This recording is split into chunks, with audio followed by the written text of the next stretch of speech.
All right, we're back for part 3. The narrator is really trying to make his brother normal. But is he straining his brother too hard? Is he being too mean to him? I guess we're going to have to find out. Oh, come on, Doodle, I urged. You can do it. Do you want to be different from everybody else, or when you start school? Does it make any difference? It certainly does, I said. Now come on, and I helped him. See, and again, his brother's doing this more for himself than he is to help his little brother.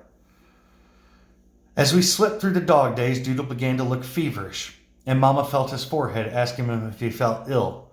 At night, he didn't sleep well, and sometimes he had nightmares, crying out until I touched him and said, "Wake up, Doodle, wake up." It was Saturday afternoon, just a few days before school was to start. I should have already admitted defeat, but my pride wouldn't let me. The excitement of our program had now been gone for weeks, but still we kept on with the tired doggedness. It was too late to turn back, for we both had wandered too far into the net of expectations and had left no crumbs behind.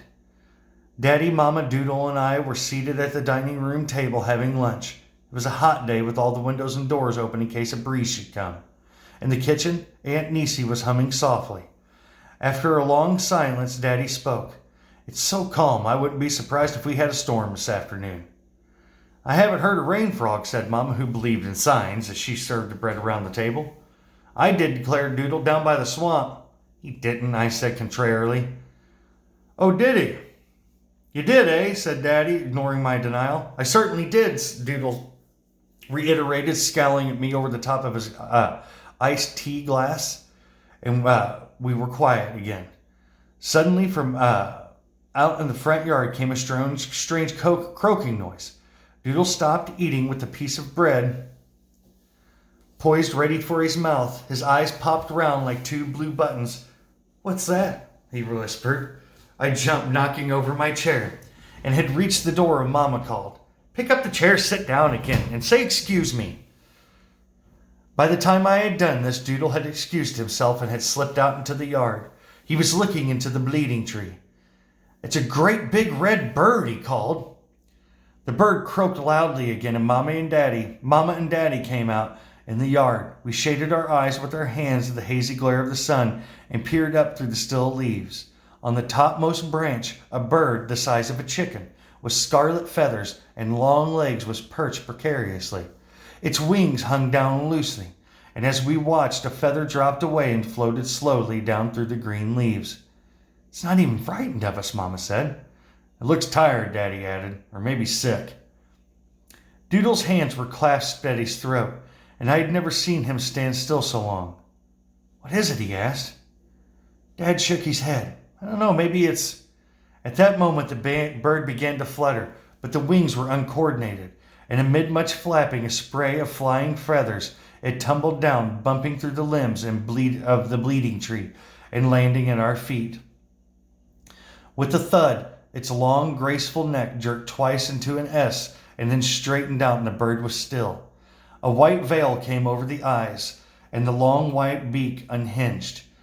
Its legs were crossed, and its claw-like feet were delicately curved at rest. Even death did not mar its grace, for it lay on the earth like a broken vase of red feathers, and we stood around it, awed by its exotic beauty. "It's dead," Mama said. "What is it?" Doodle repeated. "Go bring me the bird book," said Daddy.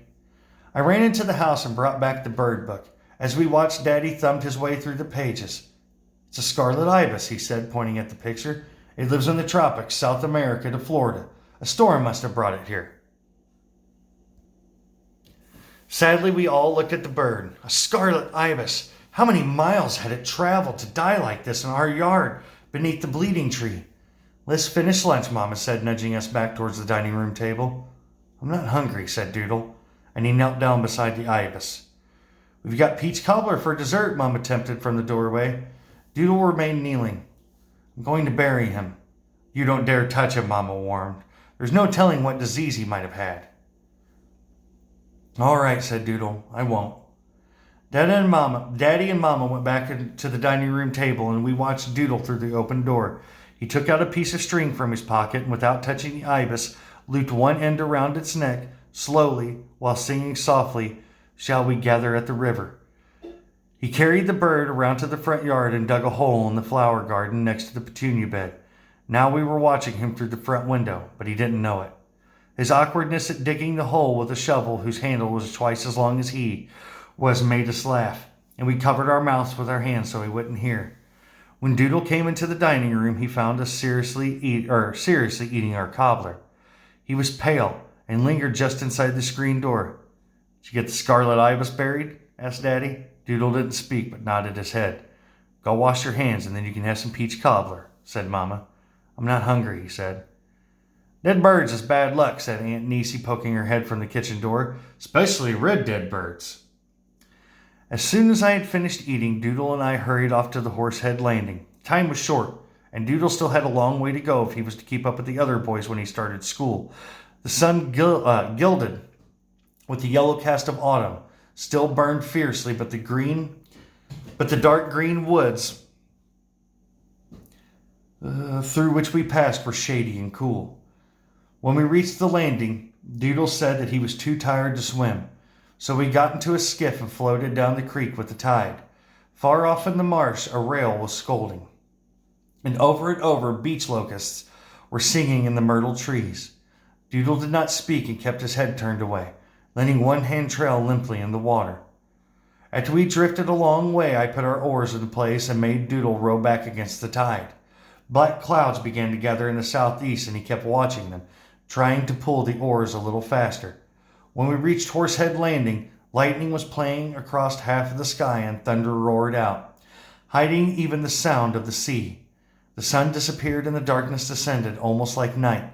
Flocks of marsh crows flew by, heading inland to their roosting trees, and two egrets squawking arose from the oyster rock shallows and careened away. Doodle was both tired and frightened, and when he stepped from the skiff, he collapsed onto the mud, sending the armada of filter crabs rustling off into the marsh grass. I helped him up as he wiped the mud from his trousers. He smiled at me ashamedly. He had failed, and we both knew it. So we started back home, racing the storm. We never spoke. What are the words that can solder cracked pride? But I knew he was watching me, watching for a sign of mercy. The lightning was near now, and from fear we walked so close behind me, he kept stepping on my heels. The faster I walked, the faster he walked. And so I began to run. The rain was coming, roaring through the pines. And then, like a bursting Roman candle, a gum tree ahead of us was shattered by a bolt of lightning. When the deafening peal of thunder had died, in that moment, before the rain arrived, I heard Doodle, who had fallen behind, cry out, "Brother! Brother, don't leave me! Don't leave me!" The knowledge that Doodle's and my plan had come to naught was bitter, and the streak of cruelty within me had awakened. I ran as fast as I could, leaving him far behind with a wall of rain dividing us. The drops stung my face like nettles, and the wind flared the wet, glistening leaves of the bordering trees. Soon I could hear his voice no more.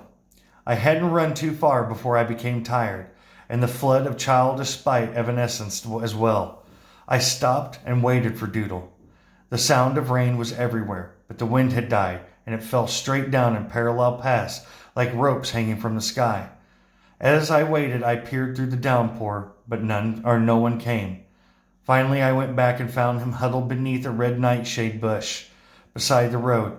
He was sitting on the ground, his face buried in his arms, which were resting on his drawn-up knees. "Let's go, Doodle," I said. He didn't answer.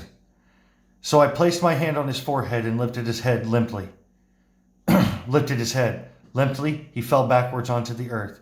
He had been bleeding from the mouth, and his neck and the front of his shirt were stained a brilliant red.